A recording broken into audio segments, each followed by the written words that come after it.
So in today's lecture of mathematical modeling, that is, we are going to study the definition, and along with that, we are going to do some examples based on that. So definition and examples of the linear or non-linear model, discrete or continuous model, static or dynamic model, deterministic or stochastic, or even you can say it as probabilistic model.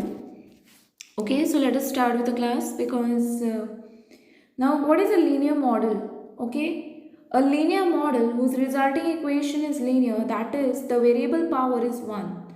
Okay, so what is a linear model over here? A linear model whose resulting equation is linear, that is, variable power is 1. So this is the example over here.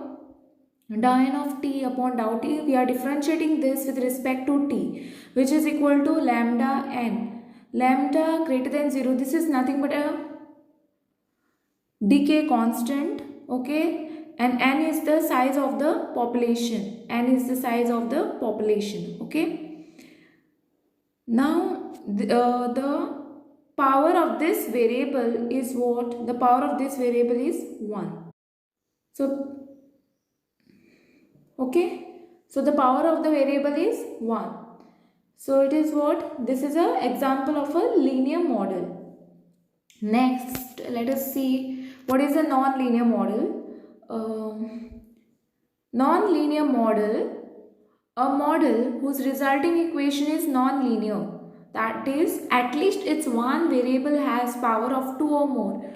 Okay, let us see the example of what is a non-linear model. It's a very simple definition. A model whose resulting equation is non-linear is called, okay, that is, at least its one variable has power of 2 or more. What it means is, example, population growth model. So I have taken an example of the population growth model.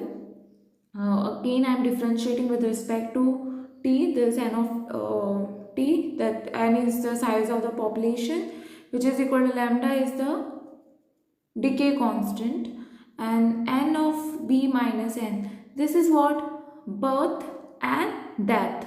Birth minus death. Okay. Your lambda is greater than 0 and birth is also greater than 0. Okay. Because b is positive, birth is positive, and n is negative. The death rate is negative, so it is less. Okay. So if you all do it like this, lambda n b minus lambda n square. So what I have said is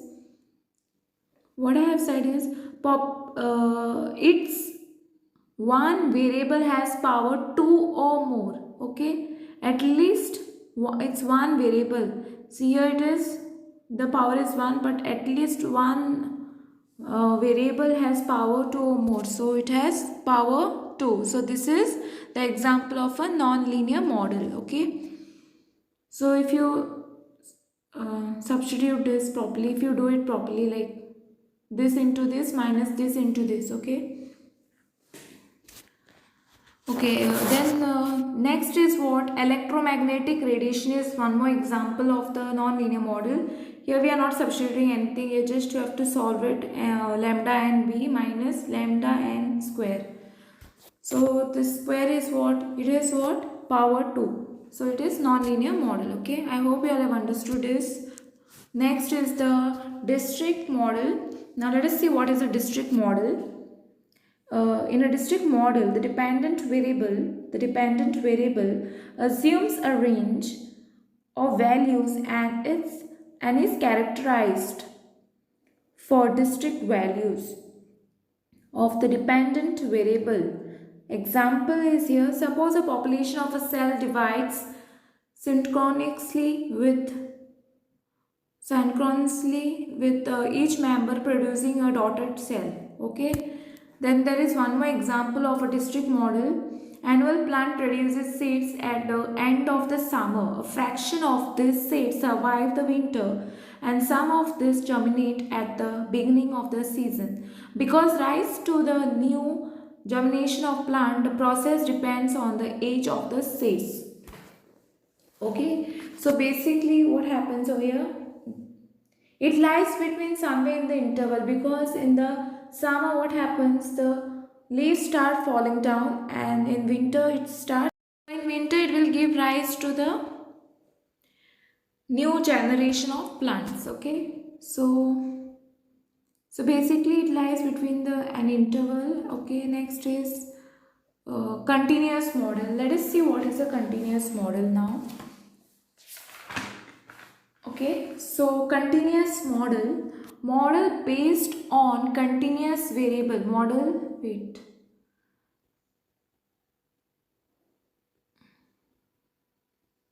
Okay, model based on continuous variable are continuous models. Most of the continuous model use differential equation. Okay, so like PD, OD, like that way. Okay. So in a continuous model, it depend on variable. Assume in a continuous model, dependent variables. Okay, see let me explain you all in this thing. In a continuous model, dependent variable assume continuous. Most of the continuous model result in a differential equation like ODE or PD. The derivative being instant. Rates of change continuous model are similar only when analytic solution are available. Okay, so basically this definition is very easier than whatever I have said just now. So you all can see this definition only. Next is the example of the continuous model. First is the estimating the world population in year 2005. It is continuous because the population varies continuously with time. The present year is what the present year population depends on the population of the previous year. So here what happens it is continuous because the population varies continuously with time. The present year population, it depends on what? Yeah, the present year population depends on the previous year. So it will be continuously, it will be moving.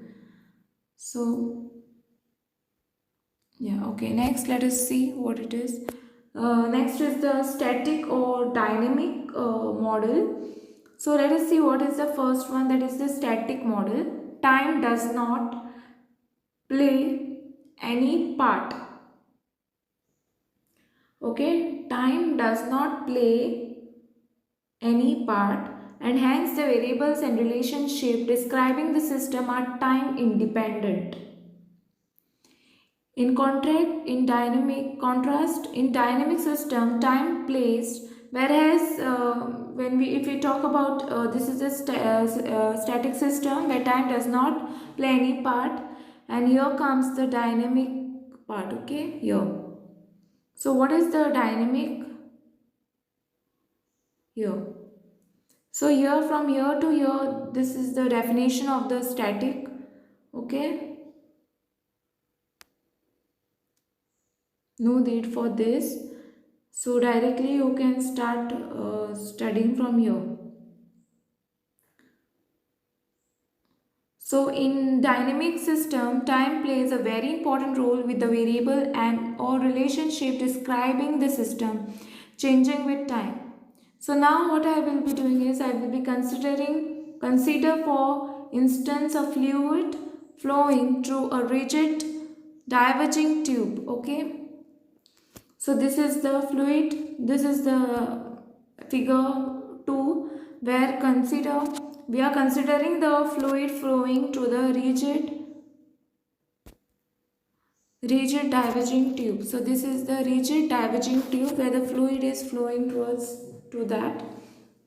Okay. So let the velocity of the fluid V1, this is the V1, let the velocity of the fluid V1 at the point P1, okay, at the point P1 at which the area of cross section of the tube is A1. Okay, the cross section of the area of the tube is what? A1. Okay.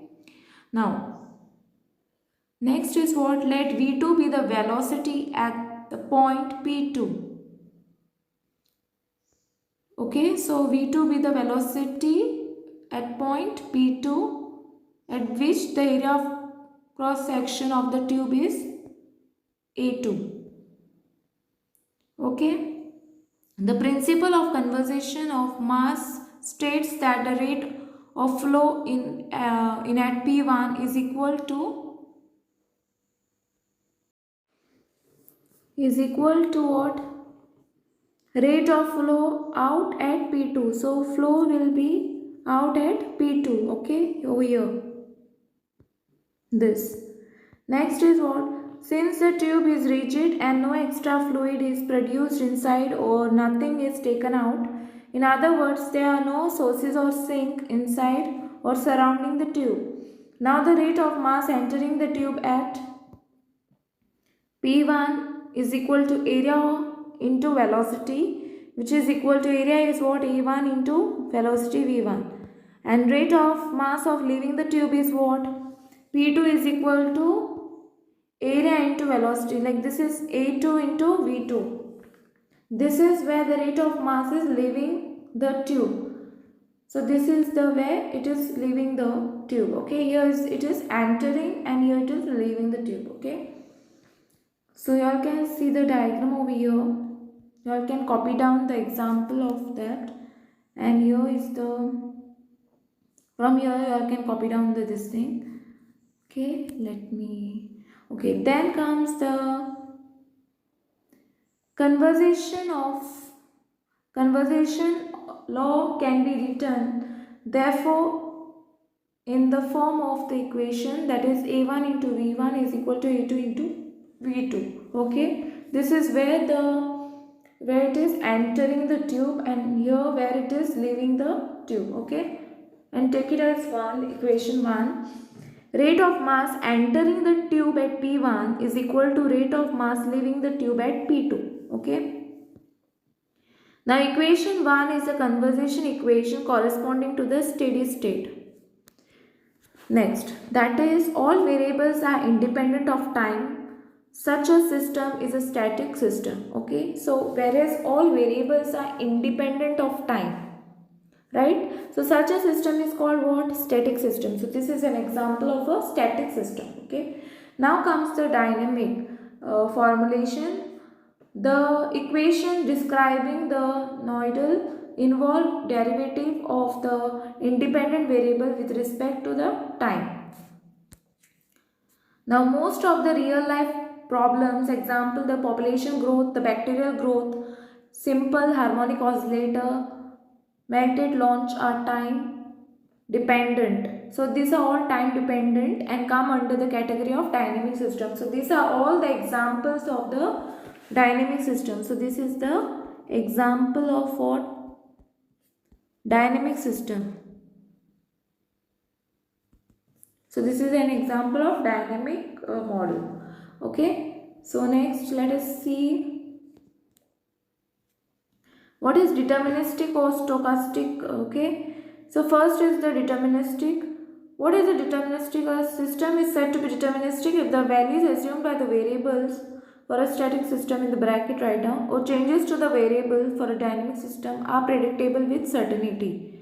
Only if the values assumed by the variables or changes to the variable are predictable with certainty. Okay, it is called deterministic.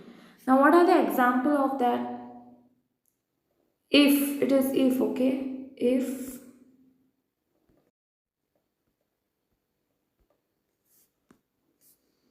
so if the motion of a simple pendulum,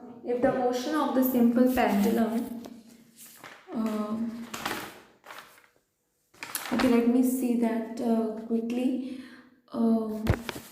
Okay, if the motion of a simple pendulum, the variables of the system are the position and velocity of the bob of the pendulum. Okay.